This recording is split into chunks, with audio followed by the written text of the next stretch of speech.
नवलपुरको काउसतीमा एकजना पुरुषले आफ्नै श्रीमतीको हत्या गरेपछि बिहिबार काउसतीका महिलाहरूले जिल्ला प्रहरी कार्यालय नवलपुर अगाडि नाराबाजी गरेका छन्। उनीहरूले दोषीलाई कारबाही गर्नुपर्ने, हत्यारालाई फाँसी दिने कानुन ल्याउनुपर्ने माग गर्दै प्रहरी कार्यालय अगाडि नाराबाजी गरेका हुन्।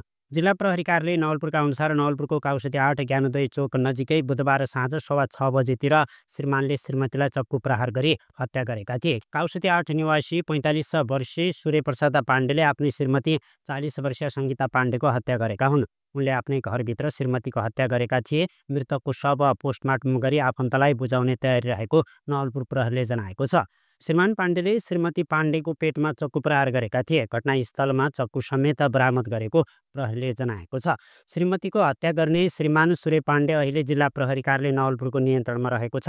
प्रहरीहरूले घटनाको अनुसन्धान भइरहेको जनाएको छ।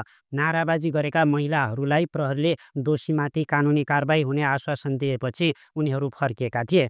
श्रीमान र श्रीमती बीच घरायसी विवादका कारण झगडा हुँदा श्रीमानले श्रीमतीलाई चक्कु प्रहार गरेको स्थानीयलाई उद्धृत गर्दै प्रहरीले जनाएको छ। श्रीमान सूर्य पाण्डे केही समय अगाडि वैदेशिक रोजगारीबाट फर्केको समेत बुझिएको छ। उनीहरूको एक छोरी र एक छोरा रहेका छन्। छोरी कक्षा 9 मा अध्ययनरत रहेका छन् भने छोरा कक्षा 4 मा अध्ययनरत रहेका छन्।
अघि नारा लाउने मान्छे चिन्छौ? अघि नारा लाउने मान्छे चिन्छौ?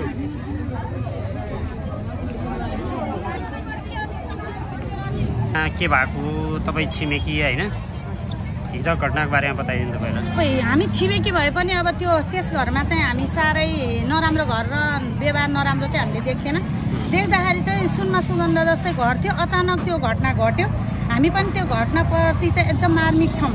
किनभने केही जानेर केही बुझेको थिएन। एकैचोटि मान्छे बित्यो अरे, यस्तो हान्यो अरे, बुढीलाई छुरी हान्यो अरे भनेर जाँदाखेरि चाहिँ म पुग्दाखेरि चाहिँ प्रहरीहरू पुगिसक्नु भएको थियो। खुल्ला ढोका खुल्ला थियो। खोलेर हेर्दाखेरि त्यहाँ रगतको ताल र यस्तो भोसेमुन्टो लाग्यो। त्यो रगतको ताल देख्दाखेरि मलाई चाहिँ यति नमजा लाग्यो। मेरो मन थाम्न सकेन। मेरो चक्कर आएर अनि एकछिन त्यहाँ बसेपछि म घर आएँ। रातभरि पनि भएन। र यो किन रहेछ खास के कारणले रहेछ त्यस्तो हत्या गरेको? बुझ्दाखेरि चाहिँ अब हामीले बुझ्दाखेरि केही पनि भित्री रहस्य केही पनि पत्ता लगाउन सके होइन। हरेक पत्रकारहरू बुद्धिजीवीहरू कसैले पनि भर्खर विदेशबाट आएको भन्ने सुनिन्छ। अब हेर्दाखेरि चाहिँ एकदम राम्रो मिलेको परिवार जस्तो थियो। त्यो दिनमा चाहिँ 2टा खसी काटेर त्यो गाउँैभरि मासुहरूको वितरण भएको थियो। अनि कोही दाजुभाइलाई चाहिँ आउनु है मेरो घरमा खसी काटे बेलुका रमाइलो गरौँ खाम अब चाडबाड लाहा भन्ने कुराहरू पनि सुनिन्छ। अब विभिन्न मान्छेको विभिन्न कुराहरू सुनिन्छ। यथार्थ कुरा चाहिँ पत्ता लगाउन सकिएन। बुढाबुढी झगडा भएको थियो अरे भन्ने सुन त्यस्तो केही हो र? होइन, त्यो त हामीले थाहा पाइएन। नथाहा पाएको कुरालाई भएको थियो अरे भनेर त्यसैले आज यहाँ आउनुभयो तपाईँ घेराउ गर्न किन नि? हामी चाहिँ यस नेपालमा चाहिँ धेरै दिदीबहिनीहरूको एकदम जघन्य अपराधहरू भइरहेको छ। र अहिले चाहिँ महिलाहरूलाई चाहिँ के अरे जब जस्तो पशु जस्तो गरेर काटमार अस्ति भर्खर हाम्रो विनय त्रिवेणीमा भयो भने आज गएर हाम्रो काउसदी नगरपालिकामा पनि यही के अरे प्रहरी थाना नजिकै हाम्रो त्यस्तो घटना भएको हुनाले चाहिँ हामी चाहिँ सहन नि सकिएन। महिला भनेको के रहेछ त, कसो रहेछ त, हामीले अलिकति दबाब दिनै पर्यो। अब यो घटना प्रवृत्ति बढ्दै गयो भने त देशमा त महिलाको त अस्तित्वै रहन्न भनेर चाहिँ हामीले चाहिँ अलिकति जाउँ न त दबाब पूर्ण रूपबाट उदिम भनेर आएको हो। के भयो त भित्र तपाईँ जानु भएको थियो, पुलिसले के भन्यो? भित्र गयो, प्रहरीहरूसित भेट भयो। हाम्रो यहाँको सरहरू, इन्सपेक्टर, डिएसपी, एसपीहरू सबैसित कानुनभन्दा माथि हामी छैन। जे गर्छ कानुनले गर्छ। अब कानुन बनाएकै हामीले भोट दिएर बनाएको उहाँ हो भनेर भन्नुभयो र अनि त्यहाँदेखि अब के गर्ने, हाम्रो मास दिदीबहिनी हुनुहुन्छ, हामीले केही मासलाई चाहिँ हामीले अपराधीलाई देखाइदिन्छौँ भन्नुभयो। हामी 20-25 जना दिदीबहिनीहरू गएर चाहिँ अपराधीलाई हेऱ्यौँ। हेरिसकेपछि ऊ चाहिँ यस्तो मन लट्टै दबाई खाएर बसे जस्तो गरेर गरेर चाहिँ हाम्रो दिदीबहिनीहरू रोइ कराइ गर्नुभयो।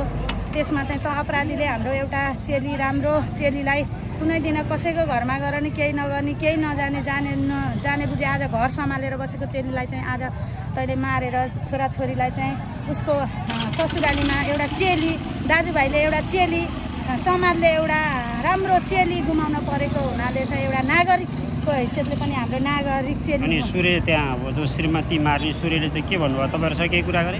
केही पनि कुरा गरेन कि ऊ चाहिँ हेरेर बस्यो। अनि तँलाई पछुतो भएन, थुक्क श्रीमती मारिस, त अपराधी छोराछोरीको नि माया भएन भनेको खण्डमा चाहिँ उसले चाहिँ अनि माया थियो भनेर यसो मुन्टो मात्रै हल्लायो। त्यसपछि चाहिँ हामीलाई चाहिँ प्रहरीहरूले यहाँ रोइ कराइ हुन लाग्यो। प्रहरीले चाहिँ अब तपाईँ बच्चा पनि छ क्या होइन? 2टा? हजुर छ, 2टा छ, एउटा बाबु एउटा नानी। कति त्यहाँ पढ्छन्? नानी चाहिँ अहिले 10 मा पढ्छन् भन्ने सुनेको छु। बाबु चाहिँ कति पढ्छन् मलाई त्यति छैन। अब बच्चाको बिचल्ली हुने भयो बिचल्ली हुने भयो। अब यस्तै हो, देशको परिस्थिति पनि थाहै छ। अब बच्चाहरूलाई चाहिँ अब एउटा टुरो बनाए नपाऊ न आमाको टुरो बनाएर गयो। यस्तो घटनाहरू अब नघटोस्, नलपुरमा होइन कि यो देशैभरि नघटोस् भन्ने हामी चाहिँ आग्रह गर्छौँ। हस् त।